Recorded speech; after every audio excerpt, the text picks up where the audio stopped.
Welcome to the third party voter panel. Yes, believe it or not, there are third party voters, and this also includes the independent candidates as well. First and foremost, I want to go to everyone on the panel and have them introduce themselves and please tell everybody why you're deciding to vote outside the duopoly. Let's start with Donnie the Misfit.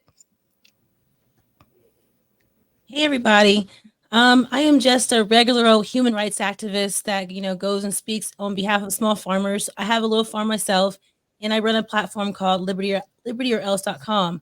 But, when I first voted ever was in 2016 in hopes of, getting my taxes lowered. I was one issue person, just the taxes being lowered, and that was fine. I didn't care about anything else. And then I watched all the other problems happen and occur, and I was defending it for a while. Then I was like, this isn't right. This is not what I'm looking for. We're moving way backwards than what I actually want. And so I decided, at first I actually said no parties at all. And now I have decided, I decided I'm going to go with a third party candidate, a third party, because they actually match my ideals. They actually reached out to me. We've actually done work together locally. So, and that party is the Libertarian Party. Awesome. Thank you so much, Donnie. Ron Paclone.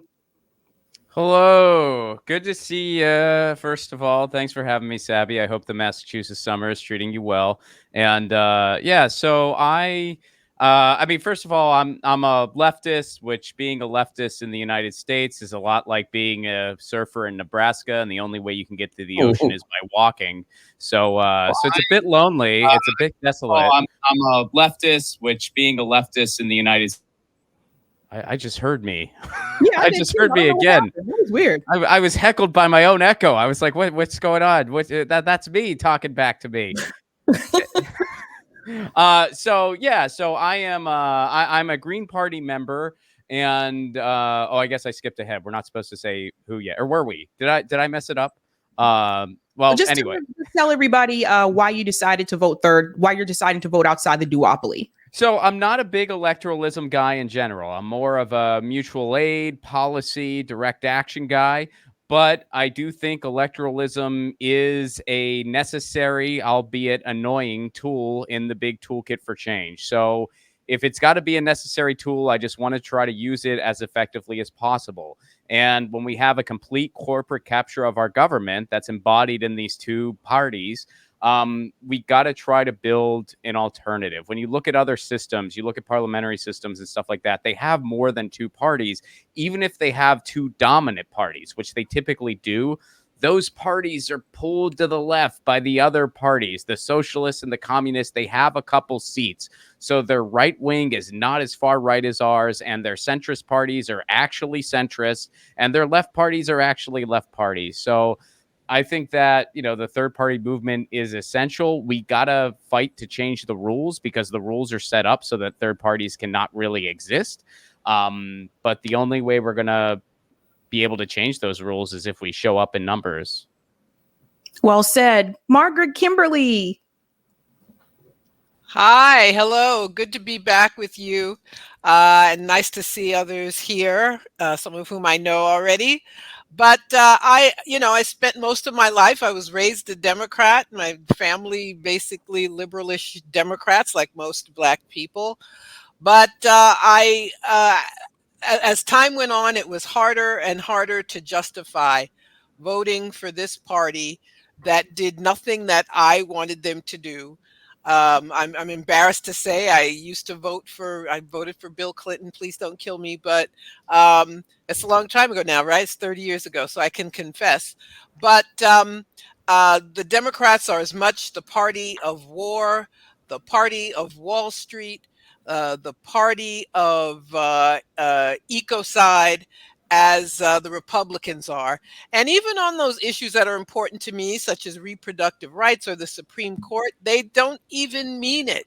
We're in this problem now with the Supreme Court because of their lack of conviction. There are things they could have done to mitigate the damage. They could have codified Roe. They've had opportunities to do it. So I need a peace party.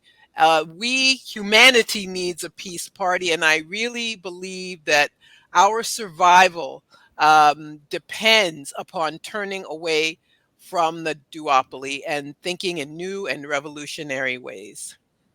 All right, Jay, why are you deciding to vote outside the duopoly? What's going on, everyone? Thanks for having me back, Sabby. Hard Appreciate to it. hear you, Jay. Is this better? I'm a little closer to the mic now. Can you hear me now? It's just very, very low. Very low. Hold up. Maybe there's a setting I can change over here. Um, is this better if I speak a little louder? Yeah, I That's got better. you.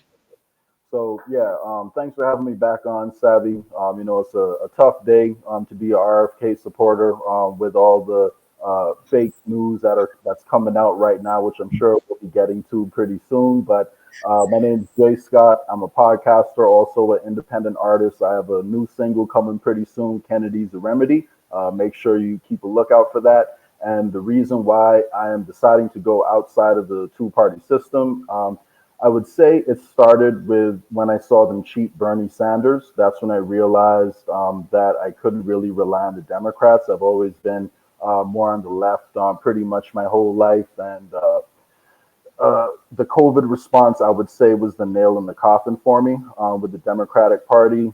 Since then, I have absolutely no interest in the Democrats unless they're willing to come out and pretty much denounce the way the Democrats handled that. So that was a nail in the coffin for me personally, and I'd love to get into all the reasons why I think RFK is the best choice for this election.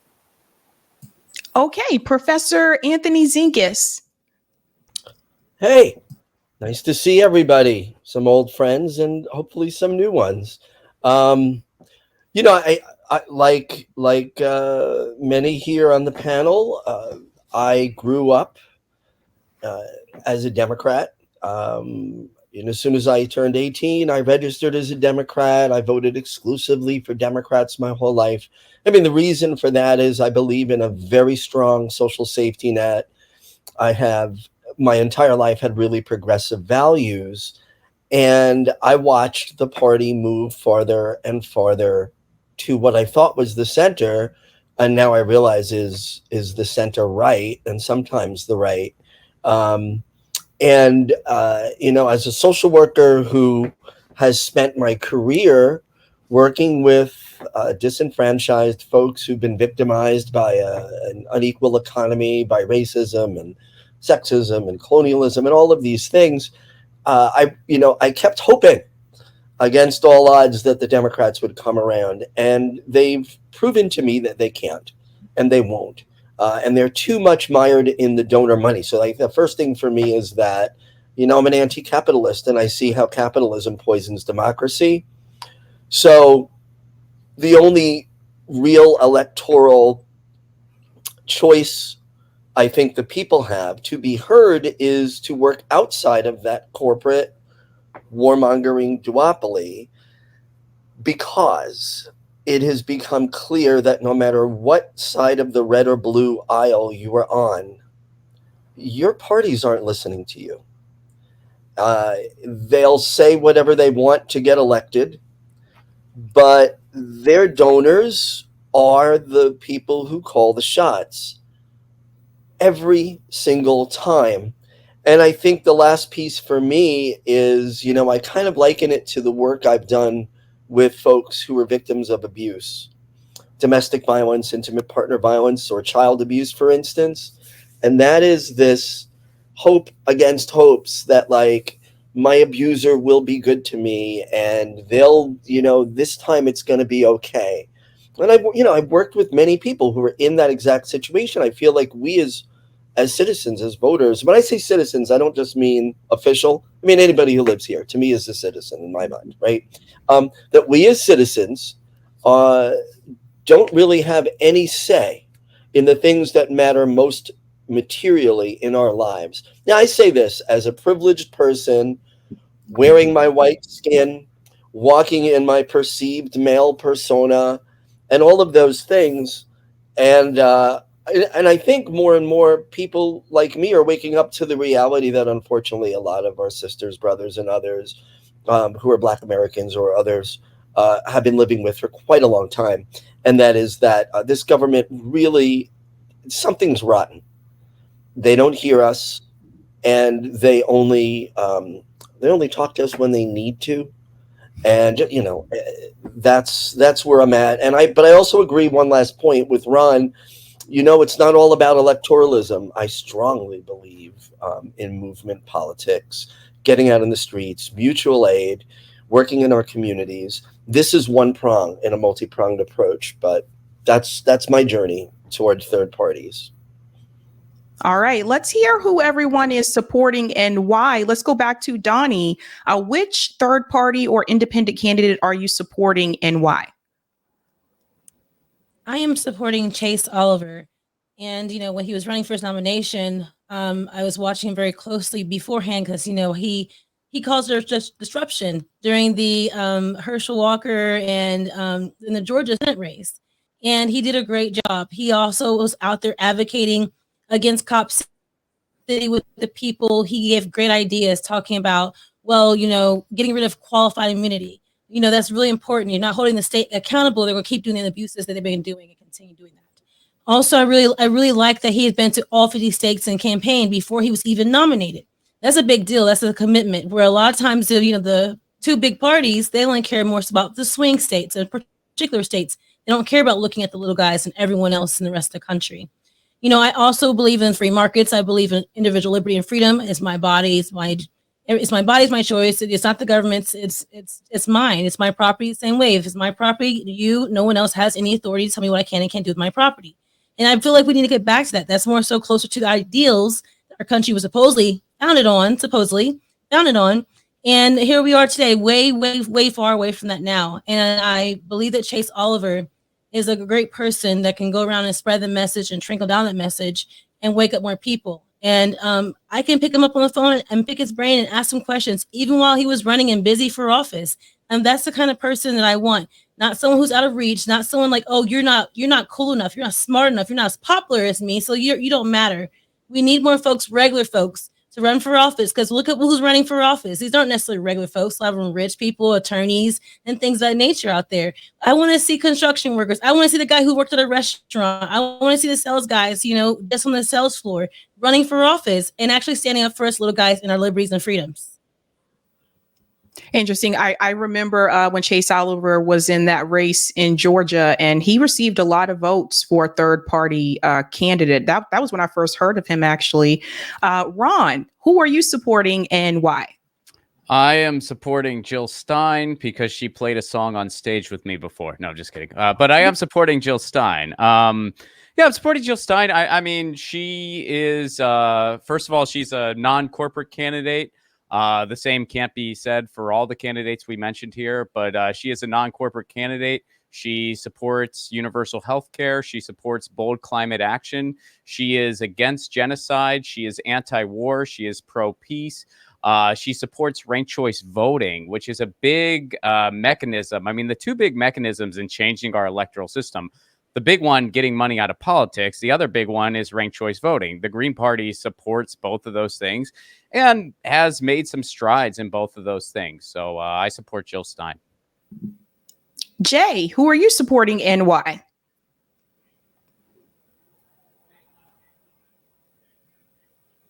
Okay, so I'm supporting Robert Kennedy Jr. Because just got to get a little bit closer, Jay. All right, how's this? Is this better? Yeah, I think if I don't know if you can, but if you could move your mic closer, I think that would help you. Okay. Sorry. Yeah. Better? A little bit. Okay. So I'm supporting Robert Kennedy Jr. Because he's the only candidate I've heard on the main stage actually linking our foreign policy to our immigration crisis. I think the way he approaches issues is much more unifying than a lot of the other candidates I've heard. And I can tell there's a pretty toxic atmosphere in the country right now when it comes to politics. It seems like most people on the two different sides of the aisle can't really get along. And within the campaign, I've seen libertarians come together with former, Bernie Sanders supporters to make compromises towards actually making progress. And if you look at his background and his record, he actually has a stellar record actually suing corrupt agencies, as well as corporations that are corrupting the system. So if we want someone who's actually prepared to unravel corporate capture, there is nobody better than Robert Kennedy Jr.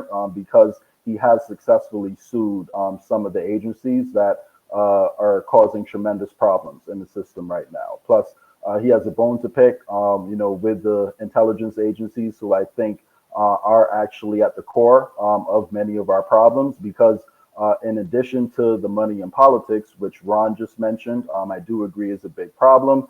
The reason why we haven't heard all the stories, behind, and they haven't done any more investigations into the Epstein list, is because I think intelligence agencies are actually blackmailing our politicians in different ways, and the only person who is even talking about reining them in is Robert Kennedy Jr. So if we don't rein in the intelligence agencies as we are trying to get money out of politics, I don't really see us making too much progress on a lot of the issues, I do care about. So I think we really need to start with some of the root causes, and Robert Kennedy Jr., in my opinion, is the best person for that. Plus, he has a tremendous, economic plan. I would say I agree with about 85%, of his stated policies, and I think he is the best person, in my opinion, to wind down the war machine, because he's the only person talking about the Federal Reserve, which is how all these wars are funded. I haven't heard Jill Stein, Cornel West, or any other third-party candidate actually try to draw attention to the Federal Reserve, which is how we are able to fund all of these wars. Speaking of intelligence agencies and blackmailing politicians, Whitney Webb will be here next week, guys. So I know a lot of you have been trying to get me to bring Whitney Webb on. She'll be here next week, and she'll be talking about just that, among other things. Margaret Kimberly, who are you supporting and why? I'm a member of the Green Party here in New York State, a member of the state committee. Obviously, I'm supporting Jill Stein, Dr. Jill Stein. She's a medical doctor, and that's one of the things that impresses me about her. She's one of she has direct experience with the healthcare system, so-called system that we have in this country. And she knows that we need a publicly run healthcare system, among other things. The Green Party is a party of peace. The Green Party talks about cutting the federal military budget drastically. It can be cut at least in half.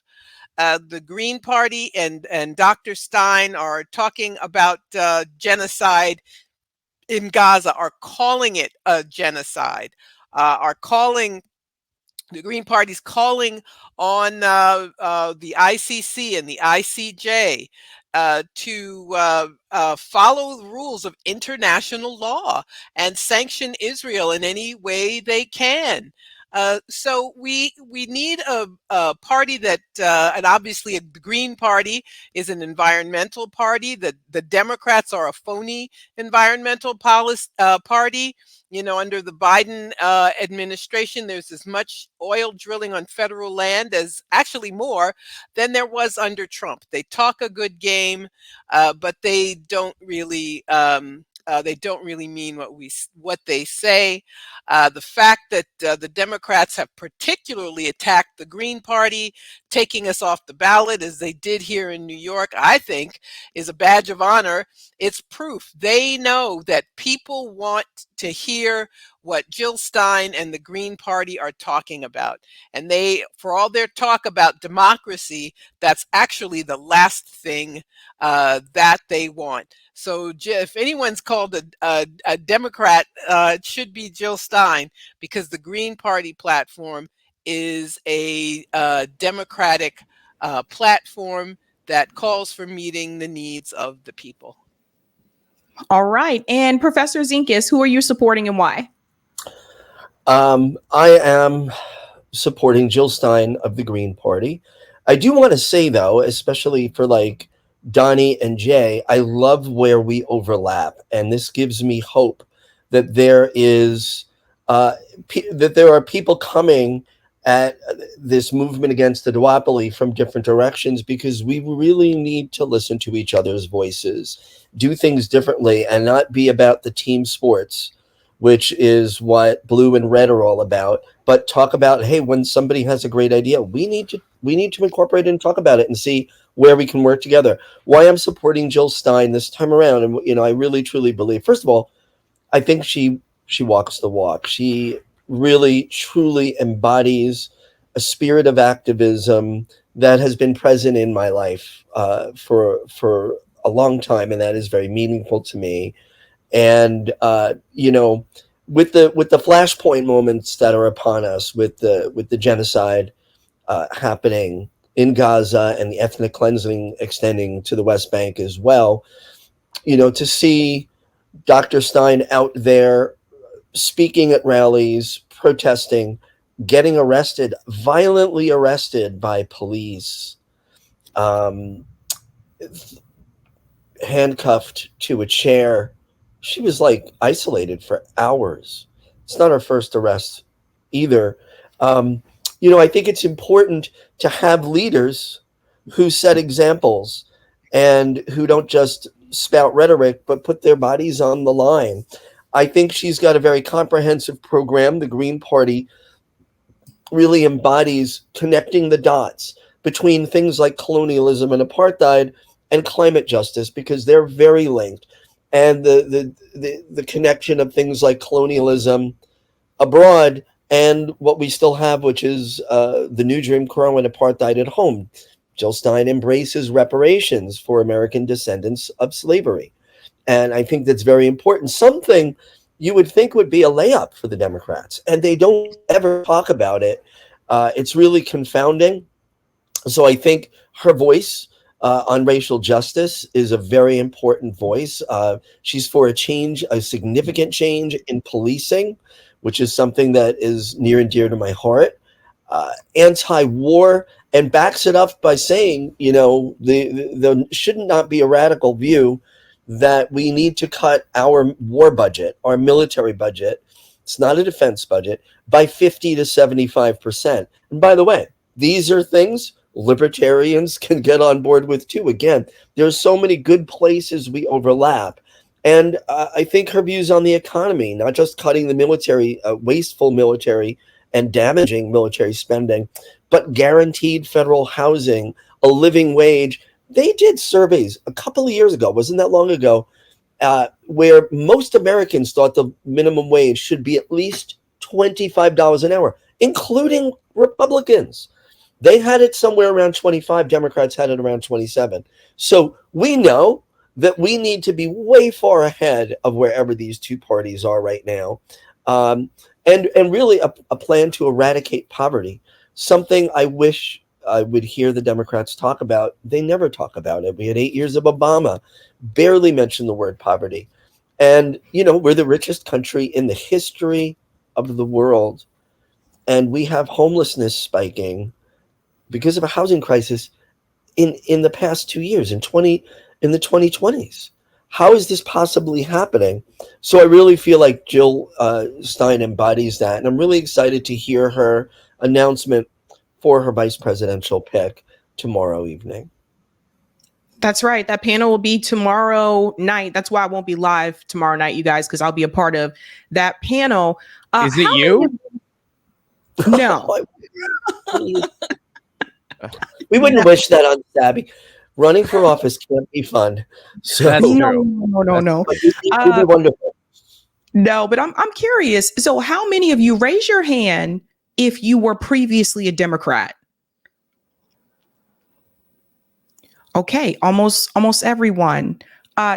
Donnie, did you vote for Republican before? God, you have me snitching on myself. I voted for Trump in 2016 when I registered to vote. He was talking about making my taxes lower. That's where I went, and then I realized he's not as libertarian as I thought he was. I was hoodwinked. But yeah, I started off with that, and I went independent, and then I went, libertarian. Okay, so to any Democrats that are watching, this should be a red flag to you. The majority of the people on this panel, once upon a time, were a part of the Democratic Party, or we voted for Democrats. And this is a recurring theme. I feel like I'm continuing to see, where a lot of the people that are choosing to go outside the duopoly are coming from the Democratic Party. So that should say something to the Democratic Party leadership, to tell them there is failure there. How do all of you feel about the statement that we're going to hear from a lot of people? If you support a third party or independent candidate, then you're supporting a spoiler, or you're trying to help Donald Trump. Let's go to Ron. You know, after so many years of that same old tired cliche, my knee-jerk response, what I want to say is, first of all, please have somebody more patient than me explain the Electoral College to you. Like, I just don't have the patience to do it anymore. I just don't. Have someone else do it. But the longer answer is this. Look, the way our system is set up is so absolutely absurd. I live in California. What we have in California is the Democratic Party basically has a giant monolith.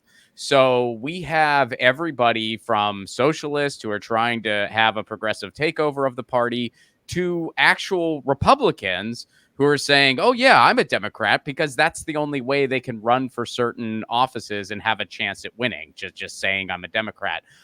So it's an absolutely absurd system. And it kind of thumbs its nose at the very idea of political parties. Why would a capitalist and a socialist be in the same political party? It makes zero sense. A capitalist and a socialist can live in the same neighborhood. They can be on a panel together and discuss ideas, but they're not supposed to be in the same political. That defeats the purpose of a freaking political party. So, I'm thinking more big picture and trying to build the type of country that I would like to see, and trying to build the type of country that we need. Because you know what? I'll say this too. Whenever they do another cliche, oh, you just got to hold your nose and go the lesser of two evils. You know what? Here's my response to this now. And this is a little more recent. I would be all about the lesser of two evils if it worked. Clearly, it doesn't, because we've been doing it for 30 plus years, and now we have two candidates to the right of Ronald Reagan. It clearly doesn't work. If we started doing it 40 years ago, and now every single Democrat is to the left of Bernie Sanders, and every single Republican is a Ron Paul style libertarian, I'd be saying, hey, I guess it works. Guess what? It doesn't work. The opposite happens, because they get corporate money, so they go more and more to the right, and they do what the corporations want them to do, and then they just pull your arm a little bit, just a little bit more, and that's been going on since at least Reagan. So it doesn't work. And whenever people are like, well, the Green Party's been going at it for 30-some years. You've been trying to take over the Democratic Party for over 50 years. You've been doing it since the 60s. Our experiment is actually shorter. If anything, we should be saying to you, hey, when are you going to try something new? You've been trying for over 50 years. It hasn't frickin' worked.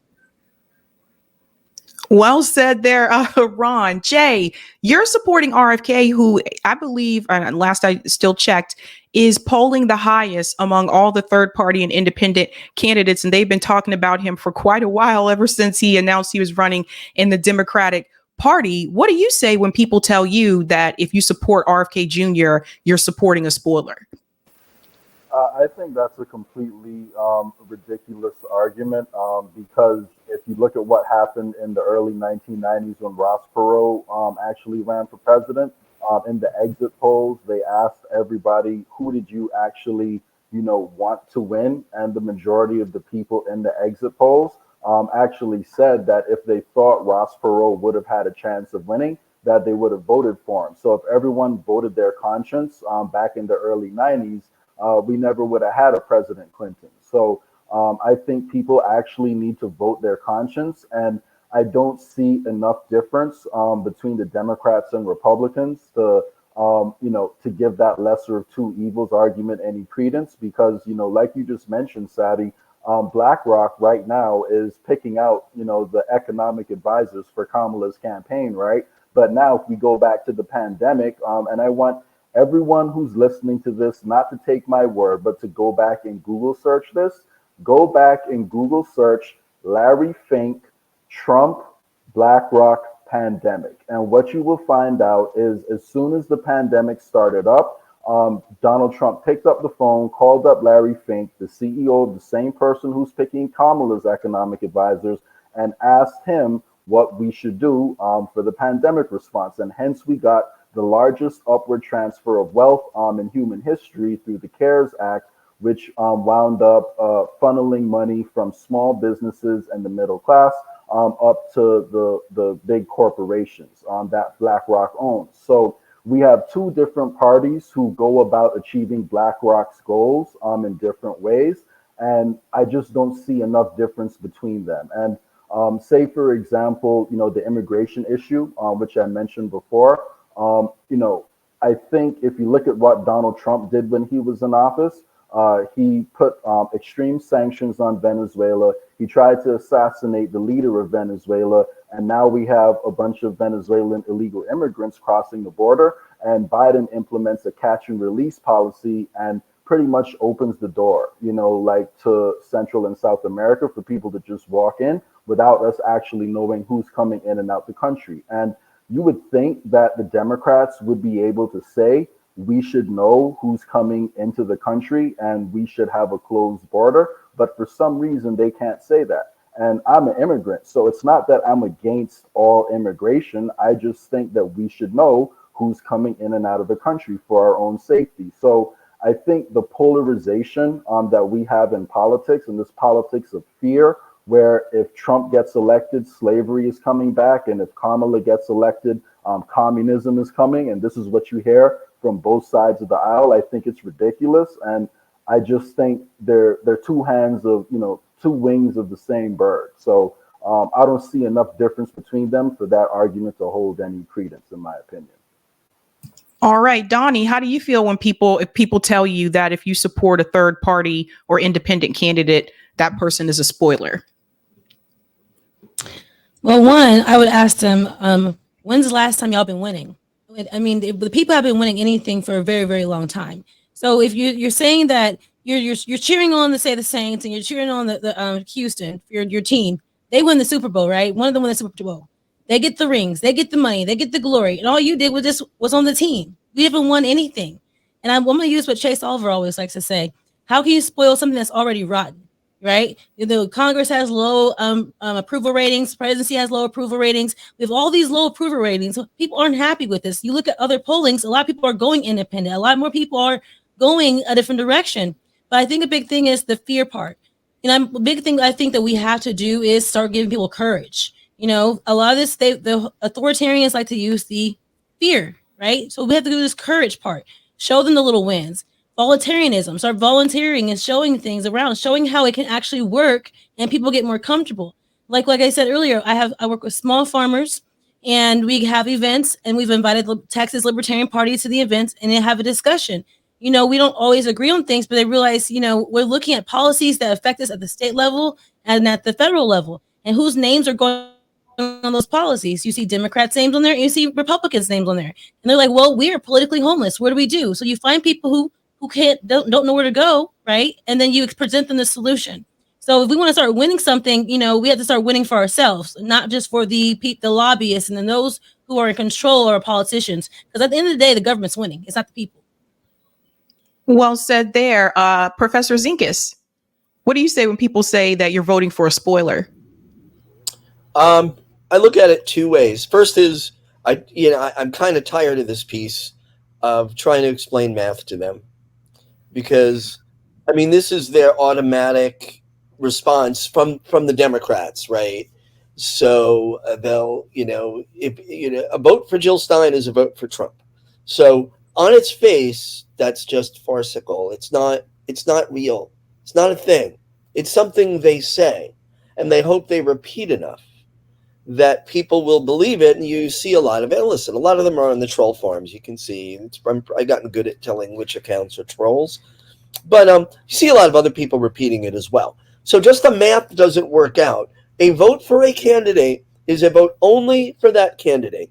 When Jay votes for RFK Jr., right, and Donnie votes for Chase Oliver, and I vote for Jill Stein, those votes only go to those candidates. So there is nothing about that that helps only one of the two major corporate candidates, Kamala Harris or Donald Trump. So there's that. On its face, it's just not logical. So they need help with math. And I think that, there's also this whole piece that they go on with, with Trump. If you don't vote for Kamala Harris, Trump will end democracy as we know it. So there's this hyperbole off the charts. Look, Trump couldn't even finish the wall. And by the way, I might have heard you say that, Sabby. I feel like that's, this man is not capable of ending a democracy. Is he an idiot? Are his politics garbage? Yes. I've never liked Donald Trump. I grew up in New York. I didn't like him when he was like on the celebrity pages, every other day for years and years. I didn't like him when he had a stupid TV show. And, I didn't like him when he ran for president, when he was president. So I'm not helping Trump. I'm not a secret Republican. And by the way, when people say this, like, I point them every now and then, go to the FEC website, Federal Election Commission website, put in my name. My name's out there. Half these trolls don't have their real names. Actually, 99% of them don't. And see what my donation history. It's only been Democrats, right? I'm not a secret Republican, but the thing is this. I really wanted the Democrats to be an opposition party to the racist, misogynistic, warmongering, pro-corporate Republicans.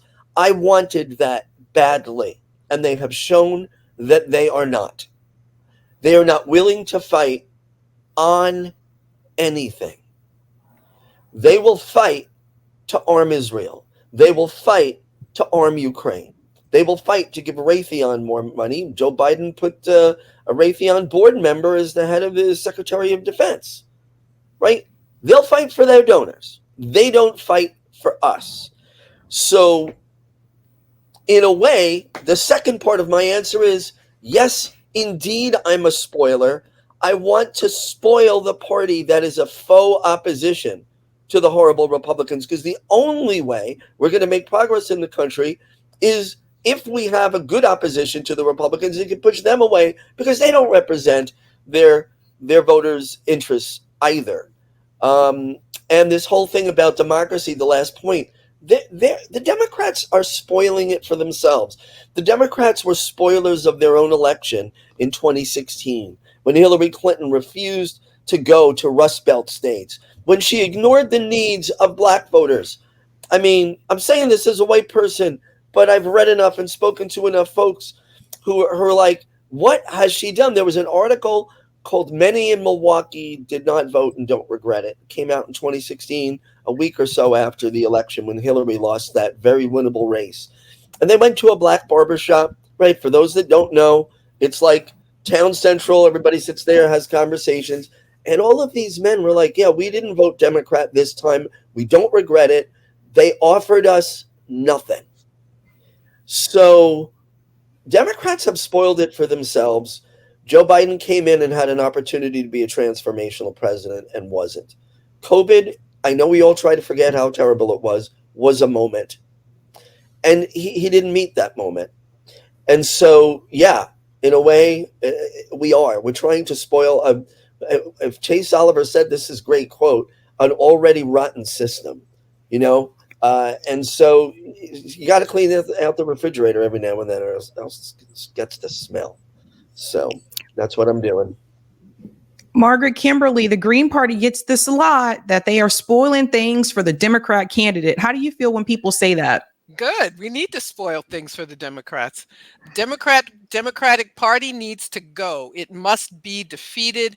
It must be destroyed. Now, the having said that, this assertion is untrue. The Democrats, as Zenkus just said, Hillary Clinton should have won in 2016. She was the worst politician. She had one simple job: get out the vote. a get out the vote effort. 78,000. She raised $1 billion and lost because she couldn't get 78,000 more votes in the 3 states that flipped. So they defeated themselves because they offer nothing new. Now, Trump talked a good game, but he was not the working class president that he claimed to be either. Neither of the parties, they depend on having a candidate who can capture the public imagination, pretending that there's going to be something new, and all we get is neoliberalism. We get capitalism, we get imperialism. And as long as that is the case, it is no catastrophe for Democrats to lose. And I just want to say another thing. You know, if there's nothing else, they say to you, what about the Supreme Court? Well, what about the Supreme Court? They screwed it up. They're the ones who let Ruth Bader Ginsburg hang around. They're the ones who refused to make a recess appointment. They are the ones who didn't codify Roe v. Wade. They are the ones, Obama and John Kerry, when they were on the Senate Judiciary Committee, they signed off on all these Republican judicial nominees in the Supreme Court and in other federal courts. So they are complete hypocrites. They are liars. They are destroying the planet. Biden is instigating a war with Russia, allowing Israel to instigate a war with Iran. This needs to be spoiled. So those are not words that frighten me at all. So I want to show everybody something really quick. I think this is important. And Jay, you sent this to me earlier. I just want to show people that we are not alone. This is from Gallup. The majority of voters declare their political independence. And I want to show people a little bit of the numbers here. I'm just make this a little bit larger for you so you can see the chart at hand. In politics as of today, do you consider yourself a Republican, a Democrat, or independent? Look at this, everybody. June of 2024, 51% polled said they declare themselves as an independent. You can see it throughout the month. You go to May, it was 42%. April, it was 45%, but it went up in June to 51%. So when we talk about some type of collaboration and working together, a study, case study QB, he presented this question to me earlier this week. Is there any possibility that you guys think the Green Party and the Libertarian Party could somehow combine or collaborate on certain issues, and why or why not? I'm actually going to pivot right back to you, Margaret, because I saw you shake your head, and I'm going to go to Donnie. No, we have different philosophies. The Green Party is a left party. Libertarians are a right party. So no, we cannot make common cause with libertarians. Now, I think on the left, we could have coalitions. I think that's that is something that we should look at. But I have to say the biggest problem that independent parties have is the corporate media. They don't tell you what Dr. Jill Stein is saying. They don't tell you what any of our candidates are saying.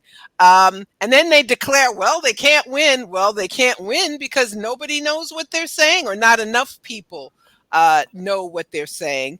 And that's because people want what I was looking at the Green Party platform. That's what people want. That's exactly what people want.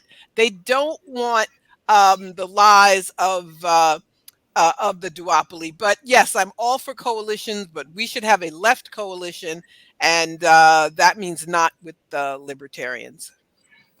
Donnie, as the libertarian, what's your perspective about this?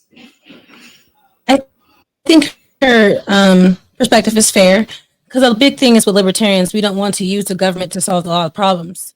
We want to get the government out of our homes. We get the government out of businesses so we can have an actual free market and we can make decisions on our own. As human beings, we trust you as human beings, individuals, to make decisions for yourself, more so than the government does. So if an idea is coming from wanting to use the government to solve a problem or an issue, libertarians are more so wanting to step back on that.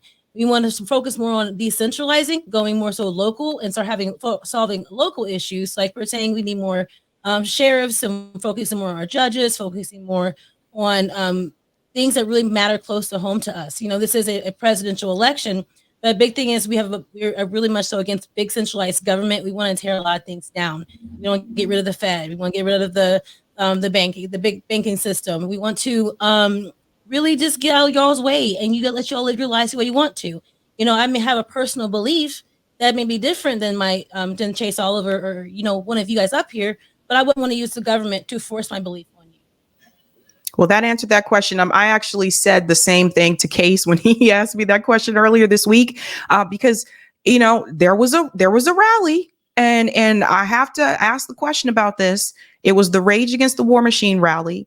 And during a time when I thought that everybody could come together and participate in this rally, and I went to DC to cover the rally. But before that, I was pretty surprised by how much pushback the rally did receive, where there were libertarian speakers. Jill Stein from the Green Party spoke at the Rage Against the War Machine rally. What about an issue about being anti-war? I would love to see more anti-war rallies, but I just feel like there was so much disdain for that particular rally, with collaborating with people from different sides. Let me go to Ron first. Well, I mean, I think if we're going to use that as an example, you have to have for sure anti-war people through and through. One of the organizers of that rally was Nick Brana, who is now big up on the RFK campaign, which, no offense, Jay, but RFK is not anti-war. He supports a genocide through and through. He has called Palestinians the most pampered people on earth. He is not an anti-war corporate candidate. He is also a corporate candidate. So, you know, I mean, I think that I'm all about, you know, coalition building. I'm all about finding some common ground. I mean, I agree with Margaret that, yeah, I don't think Greens and Libertarians could like form together to form one unit. We just have very opposing philosophies. But I do think there's still some overlap, and that's not a bad thing. I mean, there is some anti-war activity on both ends. And even when it comes to things like certain things in food culture and stuff like that, there might be some overlap. But again, I think you see, we are living in a society right now where there is a lot of political fan fiction happening, and you're seeing it on all sides. You're seeing it, I mean, especially in the duopoly. I mean, people make up fan fiction about Donald Trump. People make up fan fiction about Kamala Harris. And people are kind of left wondering what's real and what isn't. And it kind of fractures any chance at an actual movement. You know, I'm not agreeing because I agree with every single thing the party has ever done. I'm not agreeing because I feel like it is the best organized machine in the world that has no flaws whatsoever. I'm agreeing because I know what I'm getting into. I know what the principles are, and I know that it's something that is better for this country and taking this country in a direction that I would like to see it go in. And I've spent a lot of time trying to cut through a lot of fluff, and there's a lot of fluff out there. And Jay, I'll say this to you because I have some friends that are supporting RFK. You know, there were some years ago where I thought Tulsi Gabbard was something that she wasn't. And some of my friends said to me, Ron, she's not what you think she is. And some years later, I approached those same friends who never rubbed my nose in it. Kudos to them. They never rubbed my nose in it. And I said, I'm sorry, you were right about Tulsi Gabbard. And they said, yeah, we know. It's cool. So I'll just say this to you. RFK is not what you think he is. Jay. Sorry. I knew it was coming. It was only a matter of time. However, we can't hear you. I think a brainworm ate through your mic cord. We can't hear you. Is this any better? So, all right, I knew it was coming. So, as far as Kennedy goes, if everyone wants to just take a look at the facts on the ground, right? The most pro-Palestinian president that we've had in recent history, in my opinion, would actually be JFK, right? RFK's uncle, because he actually tried to get AIPAC to register as a foreign agent when he was president. He tried to get he tried to stop, I should say, Israel from developing nuclear weapons. He was in favor of the right of return for Palestinians to all the land over there in Palestine. And he was an ally of President Nasser of Egypt, right? So we knew all of these things. However, if you go back and you actually listen to all of JFK's speeches, not once did JFK ever have a negative word to say about Israel publicly, as he was doing all of these things behind the scenes, right? So the most effective person who tried to actually rein in the Israel lobby was assassinated shortly after he tried to do that. He also tried to take the power of the printing press out the hands of the Federal Reserve and place it in the hands of the Treasury. That's something that Jill Stein, Cornel West, or any other candidate I've heard has actually brought up. The only other party that talks about it is going to be the Libertarian Party. I'm not sure if they're in favor of giving the power of the printing press to the Treasury, or what they would see, replacing the Fed. However, RFK Jr. actually has an identical platform to his uncle JFK in terms of taking the power of the printing press, which is how we fund the war machine, and placing it in the hands of the Treasury and backing up our dollar with hard assets. So once you actually do that, you can no longer have endless wars. And if you look at when we went off the gold standard and stopped backing up our currency with hard assets, that was because of the Vietnam War. So if we take a step back, right, and we don't focus so much on what he actually said about the Palestinians, but we actually take a look at his platform, he's the only one I've heard who's called for actually breaking up the CIA at this point in time. He actually calls out current day crimes that are being perpetrated by the CIA, which is not something I've heard at all from like any other main candidate. And if you look at his plan to actually close down military bases in the Middle East, which is something he expressly said he wants to do. I think if you close down our military bases, if you break up the intelligence agencies, and you change who is controlling our money supply, as well as getting money out of politics, which are all things that RFK says he supports and actually has in his platform. If you go to his website, those are actually the mechanisms that Zionists are using to control our politicians. So if you take a step back and you look, if you don't look beyond his actual words, I think he presents a great platform for actually winding down the war machine. And if you look at history and what his father did after JFK was assassinated, RFK Sr. came out to the public and said that he accepts the results of the investigation that endorsed Lee Harvey Oswald as the lone shooter. And immediately after he told everyone, sure, whatever you guys say, he went and started his own investigation and tried to get to the bottom of what was happening. And all of his close confidants all agree that he never actually really believed the official investigation. So what does that tell me? That tells me that his two political heroes were a little bit more strategic about how they went about what they considered to be the most deadly issues. So if you look at Mossad's assassination record, they've killed a lot of leaders. They've killed their own prime minister, actually, who tried to negotiate peace with the Palestinians back in the 1990s. And my opinion is, if we ever actually had a viable anti-Zionist candidate who was going to win the election, the CIA would allow Mossad to do their thing and get rid of them, in my opinion. So I do think RFK, in his heart, if you look at his platform, does present the best opportunity to rein in Zionist influence. And he also does acknowledge that Likud is directly responsible for funding Hamas. He has said that, in interviews. So it tells me that he is willing to hold Israel accountable, at least a little bit, even if he chooses some really terrible words when he's describing the situation at times. Now, that being said, I did want to circle back really quick to the possibility of Greens and Libertarians working together. I've already seen it actually. That is happening right now as we speak within the RFK campaign. There are people who I'm in group chats with right now who have identified with the Green Party movement, and there are libertarians within the campaign. And if you look at the three top issues that affect our budget right now, that's Social Security, military spending, and healthcare. America has a much higher chronic disease rate than any other developed country.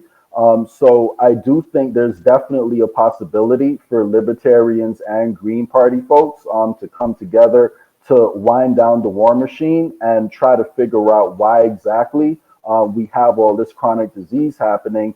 And I'm sure everyone here cares about inflation and the fact that our money isn't going as far. The fact that we are spending so much more than we're bringing in is why inflation is happening right now. So I do think there's plenty of common ground for us to start with. That doesn't mean that we have to agree on every issue. You know, I consider myself someone on the left on most economic issues, you know, but I do hold views from, I would say, different sides of the spectrum, depending on what you're talking about. So I think there's plenty of opportunity actually for both sides to collaborate if we start talking about the root causes of our issues and how to do that. And I do think that is happening right now within the Kennedy campaign because, again, I'll land it right now. He's the only one who's talking about taking the NIH to actually task it to study why exactly our chronic disease rate is so much higher than all these other countries, whether what specific environmental pollutants are causing this, you know, what other factors are playing into it. And so we can actually address these things and start bringing the chronic disease rate down. And then if we don't have so much chronic disease, then we can debate whether or not Medicare for all, which I personally agree with, or some RFK other doesn't. better. RFK has said that RFK is against Medicare for all. RFK is against Medicare for all. He replaced Dennis Kucinich with a member of the CIA, and you keep bringing up his family history. His family can't stand him. Yeah, so you're talking about the family members who work for the Biden administration. There's not a single person who's come out against RFK Jr. and his family who doesn't directly work for Joe Biden. And he didn't say he's against Medicare for all. He says that it's not something he thinks he can do, you know, on day one. So it's not part of his platform. But he never said he's against it. However, if you bring down the actual incidence of chronic disease, then regardless, that's going to lower healthcare costs and how much we actually have to deal with the healthcare system. So we have to figure out why are we so much sicker than all of our counterparts in the developed world, and then we can figure out how to pay for it. So I do think there's plenty of ways for libertarians and, you know, Green Party members to collaborate. If we start Okay, let me pass. Let me. He's not what you think he is, Jay. Wait. He's a narcissist. One second. I just want to say, let's try to keep the responses a little bit short. I told Donnie next, and then I said Margaret, and then we'll go to Anthony. Go ahead. Yes, I'll be short. I just want to clarify something. They're Libertarian Party and RFK working together. This is a small group working with RFK. They've been this discussion with RFK and third parties. RFK has been working with the people who lost the nomination for president to take Chase Oliver off the ballot. It doesn't seem very much like, you know, third parties trying to like grow and do things themselves. Also, they're doing this thing where they have this pack where they're raising money together secretly. And we got a lot of problems going on, right? Because of this whole RFK division going on with the Libertarian Party. And you have some people also trying to do the RFK game and the Trump game with the Libertarian Party. But there are a lot of libertarians who are really more so focused on getting our platform and our message out there. We have some people, when he says there's people working with him, Libertarian Party, it's been very toxic. This is not very much so some kind of harmonious thing that's going on here. It seems very much like how the left and the right behave when they're trying to, you know, strong arm somebody off of ballot that they've earned when they got nominated at their convention. So when that's all I want to make sure I clarify, because this, like Ron is saying as well, he's not who everyone is saying he is apparently. Because RFK, in my opinion, I don't see any difference from him than Kamala and Trump. Margaret. I just want to say, why are we not healthy? Because we don't have a national health care system. We don't need the NIH to tell us Americans are sicker than people in comparable countries because we can't afford health care. That's why I don't think there's any big secret that RFK Jr. needs to figure out. We have to have free health care for everybody, and then people in this country will be a lot healthier. One of the reasons I could never support RFK Jr.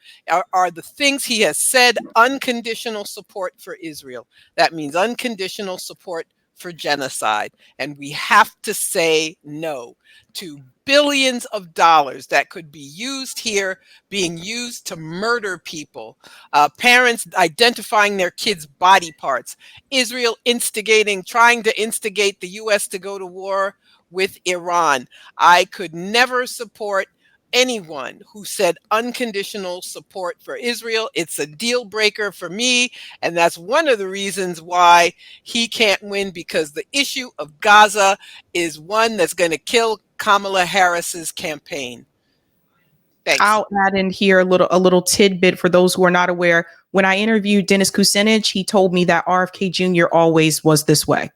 But before he ran for president, he said he was always this way on the issue of Israel. So just FYI, and that leads me to the next point, and I'm going to pass it to you, Professor Zinkas. Is genocide a red line for you? We got to think about what is happening going into this November election. And the reality is we've seen protesters. I'm going to show people a little bit later tonight. We've seen protesters confront not just obviously Joe Biden, but now Kamala Harris. More protests are happening against her campaign. Is genocide a red line for you, and why or why not? Professor Zinkas. It is. I would like to take a very brief minute just to speak to the other point, and then, if that's okay, I do see room to collaborate with other candidates outside of the Green Party and other parties like libertarians. Drugs shouldn't be illegal. The police shouldn't be out on the streets busting people for personal choices. So yeah, I have a good friend that's libertarian. Like, we argue about a lot, but we also agree on a lot. We need to end the Fed. When I was an organizer with Occupy Wall Street, there were a bunch of libertarians down there. We didn't agree on A, B, and C, but definitely on the Fed thing, and that Wall Street was getting away with murder. So, like, there's all of these things. I think the anti-war piece absolutely crosses lines. I would hope that folks that support RFK, like Jay, and those that support, like Chase Oliver, like Donnie, would agree we should not be slaughtering, we just said 20 billion to Israel to do that. So I think there is overlap. And I'll work with anybody who is willing to stand up for the voiceless, anybody who's willing to stand up for Black liberation, anybody who's willing to stand up against colonialism. I don't care what your party affiliation is. And one piece of advice: if RFK is serious about exploring these reasons why we have issues with health, he should put together an organization or a party and be a consistent voice, not just in this election, because if he's got good information, people are going to want to hear it. I think we're sick a lot because of capitalism. I think the inequality. I agree with Margaret about the NIH, but there's something about, and there's wild research on this, growing up near the bottom rung in a stratified society literally makes us sick from the inside out. And so it's untenable. Is genocide a red line? Absolutely. If genocide is not your red line, I don't want to talk to you. This is a non-negotiable piece for me. I don't want Kamala Harris and Tim Walz kinder, gentler genocide. I hear Democrats say, Trump is going to let Jared Kushner build condos on a flattened Gaza. And I'm like, well, who do you think is flattening Gaza right now with our help? $3.5 billion announced last week going in weapons to Israel, and just the other day, another $20 billion. It could have ended homelessness in this country. Let's just be honest here, right? I have a background in mental health. These people that are rationalizing genocide are psychopaths. There's something wrong with them. We are being led by criminally insane people. It has to stop. And I am sick of being up at 2 a.m. and crying because I saw a kid sliced in half. And it was too graphic. So Elon took it down. That was our bombs that did that. No, Kamala Harris is not acceptable. And I have to say, Sabby, I heard you the other night going off about the fake leftists who all of a sudden are getting behind. And it makes me sad to see people that I think are extremely intelligent just falling in line without getting anything. This is what happens. The genocide, it's a red line. And if it's not a red line, she needs to lose this election or be so scared that she's going to lose that she completely does a 180. I don't see that happening because I don't think she's strong enough to do it. But I would accept that. There needs to be an arms embargo. Israel, I'm sorry. It's okay. I totally hear you. Genocide is a red line for me. Everybody who watches the show knows that. Ron, is genocide a red line? And then we can throw this in there too. How do you feel about the people that said genocide was a red line and now are getting on board for Kamala Harris? Well, first of all, yes, genocide is a red line for me. And they really twist your arm into submission. And I feel like this is a good time to really bring it back full circle. Like the whole point of this panel is about third parties and building a third party movement. They try to twist Americans' arms into not being able to vote against war. You know, you either vote for Kamala Harris or you're going to get Donald Trump, both of whom would continue business as usual. And we know this. So they try to twist your arm, but it's like, well, what are you going to do? What are you going to do?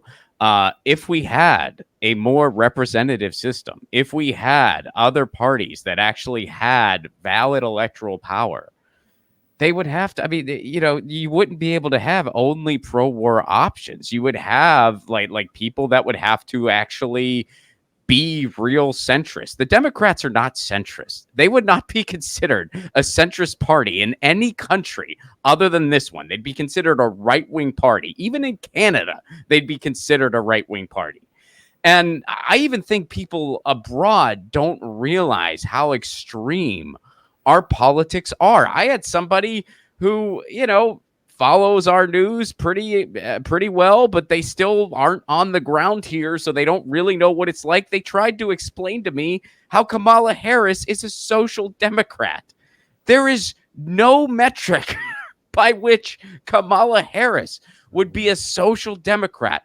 And, you know, I'm one of these people, I don't tell people how to vote because electoralism's not my thing, so I don't lecture people on how to vote. I'll defend my position, and if you come at me, I will frickin' come back at you. If you come at me about, well, the Green Party this or the Democratic Party this, or, you know, I will defend my position and I will critique yours. But I'm not going to wag my finger at you, regardless of who you're voting for, because I hate the system. I'm mad at the system and I want to get people, you know, kind of thinking the way I think. Well, not me as an individual, but you know what I mean? Like I want people to want the same formula I do. For you know, Jay, I think you're a great guy, and I feel like I'm trying to talk a friend out of leaving an abusive relationship. You know, like I'm just like, RFK doesn't deserve you, Jay. He doesn't deserve you.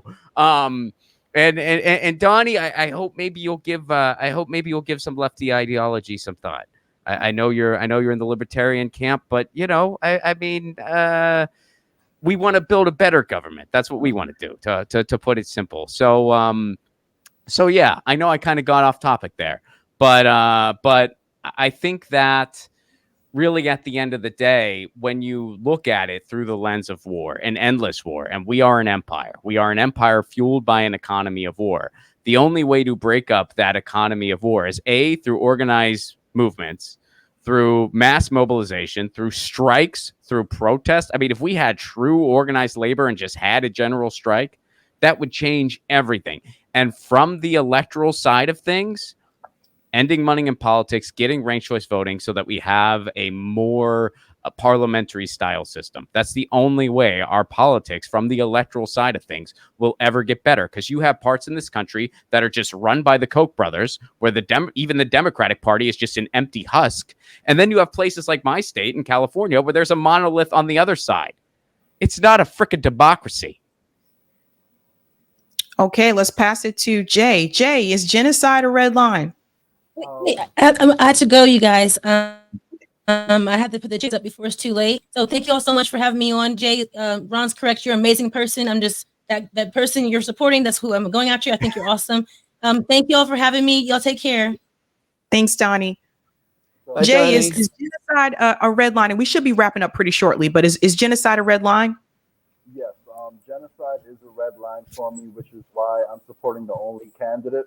Genocide is a red line for me, which is why I'm supporting the only candidate who is trying to end the Federal Reserve, because I see the Federal Reserve as the root cause of that genocide. The Federal Reserve, the intelligence agencies, and our military bases, because without those three things in place, that genocide would not be able to happen. So it is a red line for me. But I did want to circle back really quick to what Margaret said about the reasons we're sick.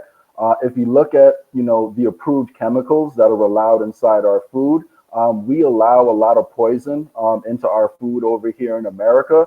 That is outlawed in most other countries. In fact, Africa even turns down seeds from us when we're trying to give them our GMO crap that we develop in labs over here. So I do think that it's not as simple as simply giving out universal health care to solve our chronic disease problems. And also, when you look at how our EPA does not actually regulate a lot of what's going into our environment, most other European countries have much stronger environmental protections for their manufacturing industries. And if you look at how that waste is dumped over here, it tends to be dumped in poor communities, which affects Black Americans disproportionately. So I do align politically more with the Green Party. If RFK wasn't running, I would definitely be voting for Jill Stein. But Ron, I agree with you, man.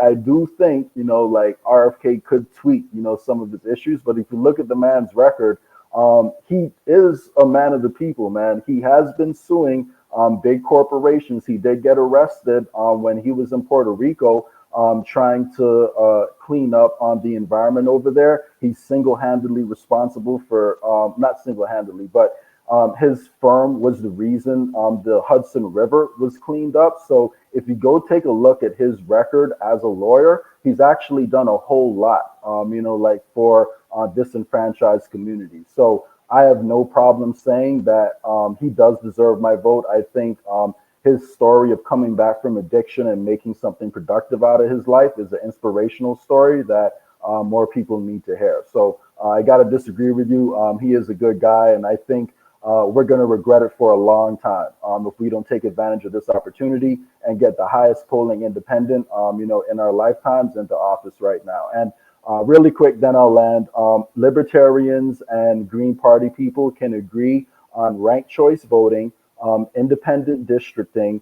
We can agree on lowering chronic disease. We can agree on knowing who's coming in and out the country, and we can agree on winding down the war machine. So I think there's plenty of opportunity for us to agree, and those are some of the common themes you'll see within the RFK campaign, and it's already happening. What the question you asked, Sabby, is already happening within the RFK campaign, and I'd love to invite you to some of the spaces we hold where we talk about these issues too. So I hope you'll be. You don't want me in there. Come on, trust me, Sabby. We like pushback. We like pushback. Come on. I don't know. You don't want me in there. I'm not too nice about his position on Israel and all that kind of stuff. I think people be very upset with the things that I have to say. And also, I'm throwing out this question to the panel too. I'll go to Margaret Kimberly. Do you anticipate any of these third party or independent candidates dropping out? And we can point to RFK, because there has been a phone call with Donald Trump where he called RFK asking for something. There was a report today, or I'll get into the story a little bit later, but the Democrats are claiming that he contacted Kamala Harris's campaign. So do you even see, like, Margaret, we'll go to you. Do you see RFK staying in this race until November, or any of you anticipate anyone else dropping out?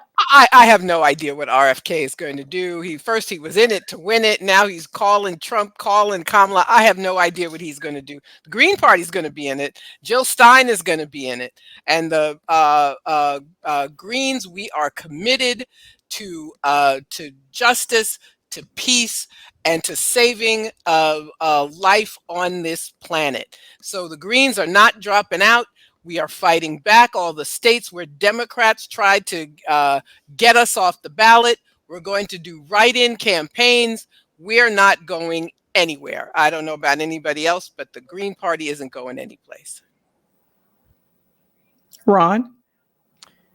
Yeah, I mean, I echo what Margaret just said, and it really is a tale of two cities here in many ways. I mean, you look at RFK. This is a guy who did do some good environmental legal work at one point in his life. Sure. Hillary Clinton at one time supported single payer healthcare. Barack Obama was at one point a good activist in Chicago. People change. And just because they did something cool in their past at one point, that doesn't give them a pass for the rest of their life. Now, RFK is a guy who thinks the free market can solve climate change. And this is a guy who is just enjoying his 15 minutes in the spotlight that he's finally getting. So he's running for president. Jill Stein, on the other hand, didn't want to run for president, which, by the way, I think that should be a requirement for running for president. If you want the job, you're automatically disqualified and can never run for anything for the rest of your freaking life. But Jill Stein didn't want to run.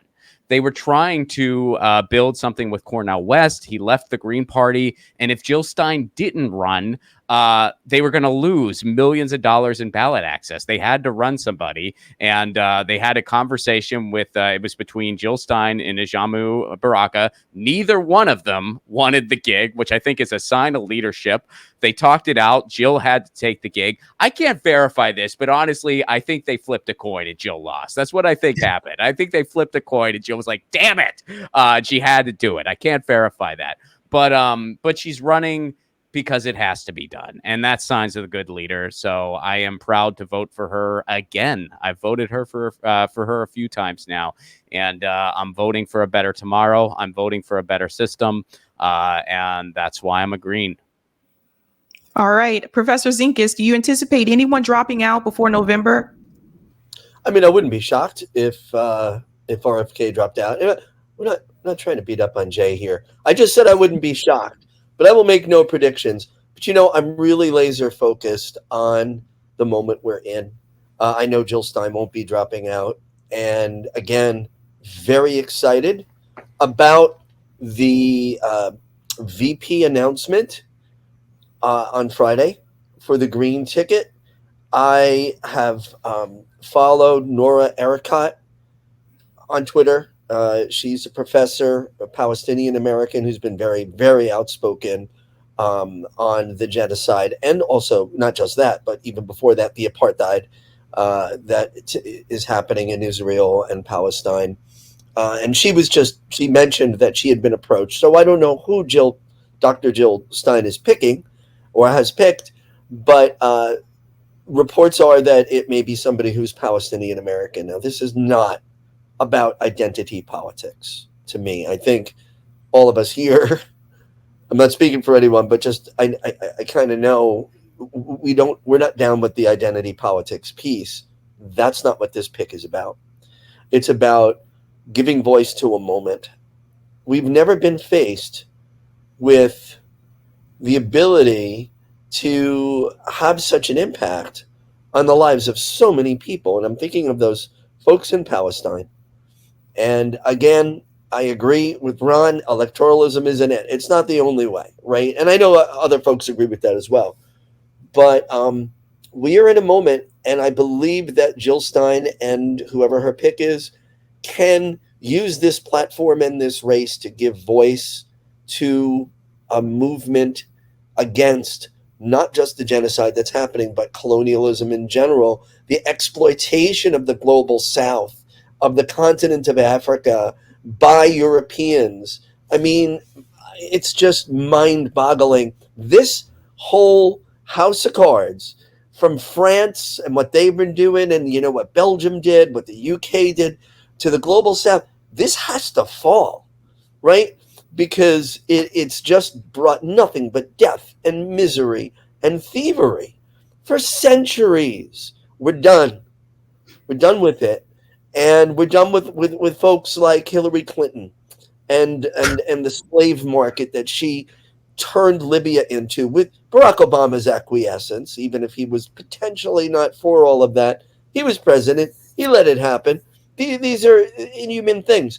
And I'm going to dial it back just to one piece here, and that as an educator who has the privilege of teaching, I'm excited the semester starts in a month. But, you know, having worked at Columbia and seeing the courage and steadfastness of these students who have been the pro-Palestine students. And I just saw a recent post by one of our social work students who lost 15 members in the Gaza genocide. She's Christian. She's not Muslim. Not that it is okay for Muslims, but like the whole terrible, like, incorrect message we're getting about why Israel's doing this. But they're eradicating everybody. That's why we're calling it a genocide. But these students are not fucking around, right? They are steadfast in this genocide needs to stop. Apartheid needs to end. Colonialism everywhere needs to end. And as far as I see it, only one candidate is espousing it. I wanted it to be Cornel West. I still think he's a towering intellect. I'm still grateful that as a dumb white guy, I read Race Matters and I just said, holy crap, there's this whole other world. I didn't know. He has such a valuable voice. I just don't think he's a great candidate. I'm grateful for Claudia De La Cruz and her voice. I think it's phenomenal. I want to hear more of her. I like hearing her speak. But I know that Jill Stein is poised to, and her running mate, to take this moment and really make a transformational change no matter what happens in the election, where we can never go back. They can never do this again. A genocide. And all of that, and the militarization of society. So I am excited. I don't even know what the question was, but I just said a bunch of stuff. So I hope I did okay. I Thanks still for say that. Sabby's the VP pick. I'm standing by that. If it's you owe me a lobster roll next time I'm in Boston. Hey. And if it's not, other way around. I owe you. All right, guys. Well, wait. I just want to ask, what good food do they have in California around? I'm sorry. What? Oh, we have we got everything in California, man. I mean, we got, it's a big old place. We got good seafood. We got we got great Mexican food. We got I actually, ironically enough, live in the Little Italy of Los Angeles, so we do have killer pizza here that cannot be found everywhere in Los Angeles, but we got it here. And I just knew In-N-Out Burger. That's all I knew. But thank you. Never did it for me. People love it. I've never gotten it. All right, sorry. We're way out of time. I know we're getting into food. Two minutes, and then we want to wrap up. Jay. Yeah. So in terms of who's going to be dropping out, the RFK is not dropping out. If you go back about, a month ago, the headlines were saying that, he was going to drop out and endorse Trump. And now the headline is, he's going to drop out and endorse Kamala. And I just want everyone to just really think logically for a second, right? If there is an anti-establishment candidate running, would they not throw everything they could at this candidate to discredit him and make sure people don't trust him? So when you have the entire mainstream media coming out in unison and all reporting the same story at the same time, like we have with the weapons of mass destruction, in Iraq, usually that's going to be a lie. And all of these efforts are coordinated. The whole bear story, the brain worm, you know, it all gets printed at the same time. So RFK has been extremely critical of both the Democrats and the Republicans. He's called them both out equally, and he has just spent about a year getting on the ballot in all 50 states, only for the Democrats to challenge him every step of the way. So the idea that he would drop out and then endorse the people who were suing him all over the country to try to stop him from running after he's already spent all this energy, like, you know, getting on the ballot, I think is ridiculous. There's no way he's dropping out, and he's definitely not endorsing Kamala or Trump. However, if either of them win, would I like to see him in the administration if he's offered a spot? Absolutely. I would like to see good people in government. So he has spoken extensively about unifying the country. That's why you're hearing him talking to Democrats, Republicans, libertarians, and I really do hope that he reaches out to the Green Party more, because given his record, it seems that there should be a natural alignment there. So Well, Joe wants to debate him. What's he scared of? Joe wants to debate him. What's he scared of? I want to see town halls with Jill Stein and RFK Jr. on how to clean up the environment and end our chronic disease epidemic. That's what I want to see personally. Yeah, he'll say the free market, and Jill Stein will disagree. Well, yeah, really quick on that free market thing. He's declined every invitation. He did not appear at the third party independent debates, which he was invited to twice. And he said he didn't want to debate his friends, but he has no problem wanting to debate Joe Biden, who he also said was a friend and said was a close friend of the family. So he's been invited into those spaces. I think one of RFK Jr.'s biggest mistakes, aside from Israel, is the fact that he did not make an effort to reach out to leftists in this country, those of us that came from the Bernie movement. He did not make an effort to reach out to that group of people. And I know a number of people, I ain't gonna say everybody's name on here, but I know a number of independent media commentators on the left that reached out to his campaign, and he would not come on to their show. The public relations. So Nick Brana, you don't think he's on the left? Huh? You don't think you wouldn't consider Nick Brana on the left? No, I would not. No, and Nick Brana does not have, I'm talking about left people in media. RFK Jr.'s campaign made a mistake avoiding the left. I think it was a mistake for him not to have that conversation with Max Blumenthal. I think it was a mistake for him not to appear on shows like The Katie Halper Show, Useful Idiots, Bad Faith. Like that's just a few. I just named a few, because my thing is like, if you go into Breaking Points, which has a split audience where there's some conservatives and then there's some people, some liberals and some people on the left that watch that show. But in particular, I'm talking about the left wing commentators. And I know there were numerous ones that reached out to his campaign, and this Stephanie Spears person would not let him go on to the show. Well, let me just, Sabby, I would say this. It's not a mistake. He's not a leftist. That's why he doesn't want to talk to anybody on the left. He's a right winger. His policies are right wing. And so, no, he's not on the left. I don't want Robert Kennedy reaching out to anybody in the Green Party. As far as I'm concerned, he is dead to me. You cannot talk about Palestinians who are picking up their children's body parts and call them pampered and then come running to the Green Party. He needs to stay the hell out. Jill doesn't need to debate him. He's a footnote in history, and I'll be glad when he's gone. And that's my last word. Yeah. So really quick, as far as the climate change thing goes, the oil lobby gets a whole bunch of donations actually from the government. They get a lot of corporate welfare in the form of government subsidies, and we actually pay for the cleanup of all the oil spills and all the damage that fossil fuels do to the environment. So what RFK says when he says he's going to let the free market solve our climate change issue is he's just pointing out that without all these government handouts that are going to these fossil fuel companies, which distort the free market, that fossil fuel companies would fail because they wouldn't be profitable. So I do think that's actually a good strategy for getting rid of fossil fuels because they won't be profitable. As far as the Palestine issue goes, again, if we take a step back and look at his policies, he's the only one calling out the root causes. And if there's anything you guys can take from this conversation, I can see you're not going to vote. Well, probably you guys may not vote for RFK.